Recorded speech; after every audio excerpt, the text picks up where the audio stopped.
வாழ்க வையகம், வாழ்க வளமுடன். அனைத்து உறவுகளுக்கும் இனிய வணக்கம். நாம் இந்த பதிவில் வாக்கிய பஞ்சாங்கத்தின்படி பெயர்ச்சியாகும் சனி பகவானால் உங்கள் வாழ்வில் உண்டாகும் நற்பலன்கள் என்ன என்பதனை பற்றியும், கெடுபலன்கள் ஏற்படுமாயின் ராசிக்காரர்கள் செய்ய வேண்டிய பரிகாரம் என்ன, வழிபட வேண்டிய தெய்வம் யார் என்பதனை பற்றியும் விரிவாக காண்போம். 9 கிரகங்களுமே குறிப்பிட்ட கால இடைவெளியில் நகரக்கூடியவைதான். ஆனாலும் சில கிரகங்களின் பெயர்ச்சி மட்டுமே பெரும் தாக்கத்தை ஏற்படுத்தக்கூடியது என்பதால் அவை மட்டுமே பிரதானமாக பார்க்கப்படுதுங்க. அந்த வகையில் இந்த விசுவாச வருஷத்தில் வாக்கிய பஞ்சாங்கத்தின்படி சனி பகவான் மாசி மாதம் 22ஆம் தேதி, அதாவது 6/3/2026 அன்று வெள்ளிக்கிழமை, பூரட்டாதி நட்சத்திரம் 3ஆம் பாதம் கும்பராசியில் இருந்து புரட்டாதி நட்சத்திரம் 4ஆம் பாதம் மீனராசிக்கு காலை 8:26 மணிக்கு பெயர்ச்சி ஆகிறாருங்க. இந்த பெயர்ச்சியில் மகர ராசிக்கு முழுமையாக 7.5 சனி நீங்குதுங்க. கும்பத்துக்கு பாதச்சனி, அதாவது 7.5 சனியின் கடைசி சுற்று ஆரம்பமாகுதுங்க. அதே சமயம் மேசராசிக்கு 7.5 சனியின் தொடக்கமான விரயச்சனி ஆரம்பம் ஆகுதுங்க. இந்த சமயத்தில் தனுசுக்கு அஷ்டாஷ்டமம், சிம்மத்துக்கு அஷ்டமம், மீனத்துக்கு 7.5 சனியில் ஜென்மசனி காலகட்டம் தொடங்குதுங்க. இந்த சமயத்தில் கடகத்துக்கு 9ஆம் இடத்துல பாக்கிய சனியாகவும், துலாம் ராசிக்கு 6ஆம் இடத்துல ருண ரோக சத்துரஸ்தானத்தில் வரக்கூடிய அமைப்பும் ஏற்படுதுங்க. அவருடைய 3, 7, 10ஆம் பார்வைகள் முறையே ரிஷபம், கன்னி, தனுசு ராசிகளில் பதியுதுங்க. இப்போது சனி பகவான் செல்லும் மீனராசி அவருடைய நட்பு வீடுங்க. அதோட அடுத்து வரக்கூடிய குரு பெயர்ச்சிக்கு பிறகு குரு பகவானின் 9ஆம் பார்வை மீனத்துல பதிய இருக்குங்க. இத்தகைய கிரக அமைப்புகள் மற்றும் சனி பகவான் மீனத்துல இருக்கக்கூடிய காலகட்டத்தில் ஏற்படக்கூடிய பிற கிரக பெயர்ச்சிகள் இப்படி எல்லாவற்றையும் கணக்கில் கொண்டே இந்த பலன்கள் தரப்பட்டிருக்கு. எந்த சமயத்திலும் நிதானம் தவறாமல் இருப்பது, நேர்மை, நியாயத்தை கடைபிடிப்பது, பெற்றோர் பெரியோரை மதிப்பது, இயற்கையை பேணி காப்பது, அவரவர் குல முறைப்படியான தெய்வ வழிபாடுகளை செய்வது, இதெல்லாம் எல்லோருக்குமே பொதுவான பரிகாரங்கள் ஆகும். உழைப்பு, நேர்மை, உடற்பயிற்சி, நல்ல எண்ணம், பக்தி மார்க்கம், இப்படி இருக்கிறவங்க யாரா இருந்தாலும் அவங்களுக்கு சனி பகவான் எப்போதும் நல்லதையே செய்வாருங்க. நடைபெறும் இந்த சனி பெயர்ச்சியில் உங்கள் வாழ்வில் வளமும் நலமும் செல்வ செழிப்பும் பெற்று வாழ்வில் உயரிய நிலையை அடைய எல்லாம் வல்ல எம்பெருமானை வேண்டி விரும்பி கேட்டுக்கொள்கிறேன்.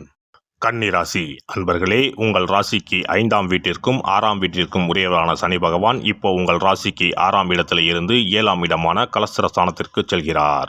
கண்டக சனி என்று சொல்லி பயமுறுத்துவார்கள். ஆனால் கோசார அமைப்புகளும் சனியின் அமைப்பும் குடும்ப விஷயத்தில் மட்டும் நீங்கள் விட்டு கொடுத்து போனால் மற்றவை எல்லாம் நல்லதாகவே நடக்கும் என்பதை காட்டுதுங்க. அலுவலகத்தில் உங்கள் உயர்வுகளுக்கு உத்தரவாதம் கிடைக்கும். திறமைக்கு உரிய ஏற்றமும் மாற்றமும் நிச்சயம் தேடி வரும். உடன் இருப்போரிடம் அனாவசிய பேச்சும் வேண்டாத பகையும் வேண்டாம். உங்கள் பொறுப்புல தரப்படக்கூடிய வேலைகளை முழு கவனத்தோடு செய்து முடிக்கிறது முக்கியம். 3ஆம் நபர் விஷயத்தில் நீங்களாகவே மூக்க நுழைக்கிறது உங்கள் முன்னேற்றத்திற்கு நீங்களே போட்டுக்கிற தடையாகலாம். எதிர்பாராத இடமாற்றம் சிலருக்கு வரலாம். முணுமுணுக்காம ஏற்றுக்கிட்டா முன்னேற்றம் நிச்சயம். மனையில் மகிழ்ச்சி நிறைஞ்சாலும் குறைஞ்சாலும் அது உங்கள் செயல்களால் தான். சுபகாரிய தடைகள் முழுமையான முயற்சிகளாலே ஈடேறும். ஆண் பெண் நட்பு எல்லைக்கோடு இல்லைன்னா வாழ்க்கையில் தொல்லைக்கோடு பதிஞ்சிடலாம். இது அவசியமானு யோசிங்க. வீடு வாகன யோகம் வரக்கூடும். அந்த சமயத்தில் பத்திரங்களை கவனமாக படிக்கிறது தான் சொத்துக்கு பத்திரமாக இருக்கும். பெரியவங்க உடல்நலத்தில் அக்கறை அவசியம். செய்யும் தொழிலில் தளராத முயற்சிகள் இருந்தால் வளர்ச்சி ஏற்பட தொடங்கும். புதிய முதலீடுகள் எதையும் குடும்பத்தினர் ஆலோசனை கேட்காமல் செய்ய வேண்டாம். பங்கு வர்த்தகத்தில் அதீத முதலீடு ஆபத்து. அரசுக்கு செலுத்த வேண்டிய வரிகள், கடன்களை முழுமையாக செலுத்துகிறது நல்லது. அரசியல் துறையினர் நிதானமாகவும் பொறுப்பு உணர்ந்தும் செயல்பட்டால் உயர்வுகள் நிலைக்கும். 3ஆம் நபர் பேச்சை கேட்கிறதும் மேலிடத்தை குறை சொல்றதும் கூடவே கூடாது. இடமாற்றம் வந்தால் மறுக்காம ஏற்றுக்கொள்ளுங்கள், அதுதான் நல்லது. பொறுமையாக இருக்கும் பெண்களுக்கு பெருமையும் புகழும் பரிசாக கிடைக்கும். வாழ்க்கை துணையுடன் மனவிட்டு பேசுங்கள், வாரிசுகளால் பெருமை சேரும். கல்யாணத்துக்காக காத்திருக்கவங்களுக்கு தேவையற்ற மனக்குழப்பங்களை தவிர்க்கணும். மகப்பேறு விஷயத்தில் மருத்துவர்கள் அறிவுரையை அவசியம் கேளுங்கள். மாணவர்கள் அன்றன்றைய பாடங்களை அன்றன்றே படிக்க வேண்டும். சோம்பல் கூடவே கூடாது. வயதில் பெரியவங்க வார்த்தைகளுக்கு மதிப்பு கொடுங்க. கலை படைப்பு துறையினருக்கு பலகாலத்து கனவுகள் நனவாகும். வரட்டு கௌரவத்தை தவிர்த்தா வளர்ச்சி சீராக இருக்கும். பயண பாதையில் கவனச்சிதறல் கூடவே கூடாது. வாகன பழுது சிறிதாக இருந்தாலும் உடனடியாக சீர் செய்து கொள்ளுங்கள். தலைவலி, கழுத்து, முதுகு, தோள்பட்டை, அடிவயிறு உபாதைகள் வரலாம். உணவை முறைப்படுத்துங்கள். இந்த சனி பெயர்ச்சி காலகட்டத்தில் ஒரு முறை மேல்மலையனூர் சென்று அங்காளம்மனை வழங்குங்கள். இஷ்டமனை ஞாயிற்றுக்கிழமையில் வணங்குங்கள், உங்கள் வாழ்க்கை ஒளிமயமாகும். சிறப்பு தொகுப்பு: சனி பெயர்ச்சியால் ஏற்படும் பாதிப்புகளை சரி செய்யும் சக்திமிக்க 10 பரிகாரங்கள். சனி பகவானுக்கு உரிய சனிக்கிழமைகளில் விரதம் இருந்து அவரை வழிபடுவது மகத்தான பரிகாரமாகும். இந்த விரதத்தில் மதியம் ஒருவேளை மட்டும் உணவு உட்கொள்ள வேண்டும். இயலாதவர்கள் பழம் மற்றும் எளிய உணவுகளை ஏற்கலாம். சனிக்கிழமை அன்று காலையும் மாலையும் குளித்து சனி பகவானை தொழ வேண்டும். மாலை நேரத்தில் சூரிய அஸ்தமனம் அடைந்த பிறகு சிவாலயம் சென்று வழிபட வேண்டும். விநாயகரை முறைப்படி வணங்கி ஆலயம் வலம் வந்து மூலவர் அம்பாளை தரிசித்த பிறகு நவகிரகங்களை வலம் வந்து வணங்க வேண்டும். சனீஸ்வரரை வணங்கி சனி காயத்ரி மந்திரத்தை 18 முறை கூறி மனதார வழிபட வேண்டும். பின்னர் நல்லெண்ணெய் ஊற்றி 5 அகல் விளக்குகள் ஏற்றி வைத்து வழிபட வேண்டும். சனீஸ்வரர் தனி சன்னதியில் இருந்தால் அந்த சன்னதியின் முன் நல்லெண்ணெய் தீபங்கள் 5 ஏற்றி வைத்து வழிபடுவது விசேஷம். அருகிலேயே கிழக்கு நோக்கி அமர்ந்து சனீஸ்வரனின் சுப அருள் கிடைக்க வேண்டும், சனிதோஷ பாதிப்புகள் அகல வேண்டும் என்று பிரார்த்தனை செய்து வரலாம். இயன்றவர்கள் அன்றைய தினம் மாற்றுத்திறனாளிகளுக்கு அன்னதானம் வழங்குவது விசேஷம். சங்கடகர சதுர்த்தி தினத்தில் விநாயகருக்கு 8 சிதறு தேங்காய்களை உடைத்து நெய் தீபம் ஏற்றி அர்ச்சனை செய்து வழிபட்டால் சனியின் பாதிப்புகள் குறையும். அதேபோல் வெள்ளிக்கிழமை தோறும் அதிகாலை நீராடி அருகம்புல் மாலை சாற்றி அரசமர பிள்ளையாரை சுற்றி வந்து முறையாக வழிபட்டால் சீரும் சிறப்பும் நாடி வரும். தோஷங்களை எல்லாம் போக்கும் சக்தி பிரதோஷ வழிபாட்டுக்கு நன்மை உண்டு. அதிலும் சனிக்கிழமைகளுடன் இணைந்து வரும் சனி மகா பிரதோஷ நாளில் நந்தியையும் ஈஸ்வரரையும் வணங்கி வருவது சிறப்பான பரிகாரமாகும்.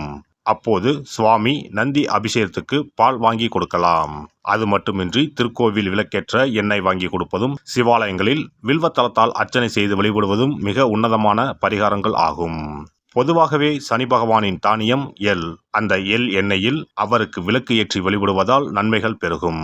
சனிக்கிழமை விரதம் இருந்து எள் எண்ணெய் தேய்த்து ஸ்நானம் செய்து சனி பகவானுக்கு உகந்த எள் எண்ணெய் விளக்கிட்டு எள் சாதம் படைத்து சனிக்கவசம் ஓதி வழிபடுவது சிறந்த பரிகாரமாகும்.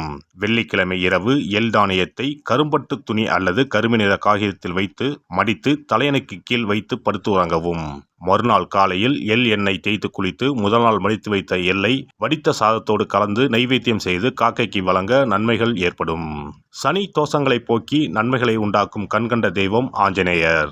ஆகவே இயன்ற போதெல்லாம் அனுமனுக்கு வரைமாலை சாத்தி துளசி மாலை அணிவித்து வெண்ணெய் அர்ப்பணித்து வழிபட்டு வந்தால் சனிதோஷ பாதிப்புகள் நீங்கும். வீட்டில் நலப்புராணம் படிப்பதாலும் நேரம் கிடைக்கும் போதெல்லாம் ராமநாமத்தை உச்சரிப்பதாலும் பாதிப்புகள் நீங்கி பயனடையலாம். ராமநாம ஜபம், சுந்தரகாண்ட பாராயணம் என குழுவாக இணைந்து கூட்டு பிரார்த்தனை செய்வது மிக அற்புதமான பலன்களை பெற்றுத்தரும். சனிக்கிழமைகளில் சனி பகவானின் அதிபதியான மகாவிஷ்ணுவை வணங்கி விஷ்ணு சகசரநாமம் அல்லது அனுமன் சாலிசா பாராயணம் செய்தால் எண்ணற்ற நன்மைகளை பெறலாம். நல்லெண்ணெய், உளுந்து, இரும்பு சட்டி ஆகியவற்றை ஏழை எளியோருக்கு தானம் செய்யலாம். அதேபோல் சனி ஆதிக்கம் செலுத்தும் பூசம், அனுசம், உத்திரட்டாதி ஆகிய நட்சத்திர நாட்களில் அன்னதானம் செய்வது சிறப்பு. நடக்க முடியாத மாற்றுத்திறனாளிகளுக்கு நம்மால் முடிந்த உதவிகளை செய்தால் சனி பகவான் அருளால் மகிழ்ச்சியான வாழ்க்கை அமையும். எல்லாம் வல்ல இறையருளால் நீங்களும் உங்கள் அன்பு குடும்பமும் உடல் நலம், நீலாயுள், நிறை செல்வம், உயர் புகழ், மெய்ஞானம் ஓங்கி வாழ்க வளமுடன். இந்த வீடியோ பதிவு உங்களுக்கு பிடித்திருந்தால் லைக் பண்ணுங்க, கமெண்ட் பண்ணுங்க, ஷேர் பண்ணுங்க, மறக்காம சப்ஸ்கிரைப் பண்ணுங்க, பக்கத்துல இருக்கிற பெல் பட்டனை கிளிக் பண்ணுங்க. நன்றி, வணக்கம். ஓம் நமச்சிவாய. சிவாய நம.